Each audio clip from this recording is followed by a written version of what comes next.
Thank you, Simon. Well, we might as well stagger on with what has been our curtain raiser all week, because my general view is that when everybody is ostentatiously not talking about something, maybe it's something we ought to be talking about. In fact, this whole show operates on the principle that when you're told by big tech, big government, big pharma, big whatever, that you can't say something, that's all the more reason to say it. So, as the bard put it, Shakespeare, who is Sylvia? What is she? Is she packing a little extra in her camisole? As Rex Harrison wondered in My Fair Lady, why can't a woman be more like a man?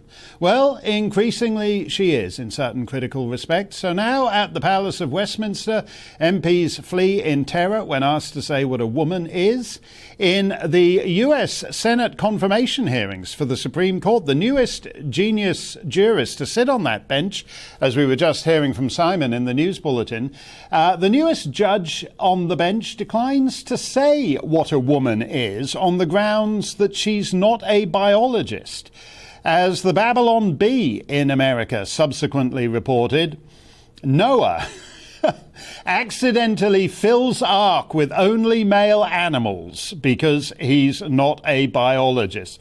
By the way, this judge who said she wasn't qualified to say what a woman is in fact only being put on the Supreme Court, as Joe Biden said, because A, she's black, and B, she's a woman. So she knows at least that she meets the entry qualifications for the court. Now, I don't know whether these guys are biologists, but they're certainly servants of the Crown, labouring at the Australian Ministry of Health, so it's not entirely beyond their remit. And yet... I'm going to finish up then, because this hasn't been very helpful, with a very simple question for the department, and that is one which has troubled me for a great deal of time with the bureaucracy here. Can someone please provide me with a definition of what a woman is? Department of Health. Definition of a man, definition of a woman. Anyone? It's pretty basic. Basic stuff. Professor Murphy. Look, I think there are a variety of definitions, and I think just a simple perhaps to give a more fulsome answer, we should take that on notice. You're going to take on notice the question of what a woman is? No, well, there are a variety. It's a very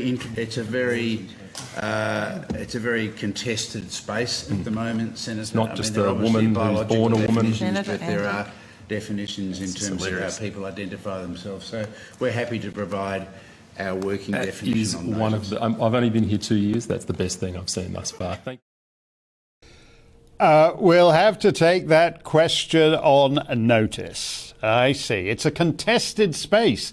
It certainly is if you're in the ladies' changing room for a college swimming championship in the United States. The definition of a woman is out there somewhere. It's a bit like the lost city of Atlantis. We used to know where it was, but we misplaced it. We're thinking of sending out a search and rescue mission. The Pentagon, the Joint Chiefs of Staff, think we might have left the definition of a woman behind in Afghanistan when we skedaddled out of there. But we might be able to put together a special forces operation to exfiltrate it from behind Taliban lines. Apparently, the Prince of Wales has said we filed the definition of a woman on an ice floe in Antarctica, but it melted because of the global warming and is now sleeping with the fishes. But that just goes to show that we need to move even faster to net zero when there'll be zero definitions of anything. The known world crumbles.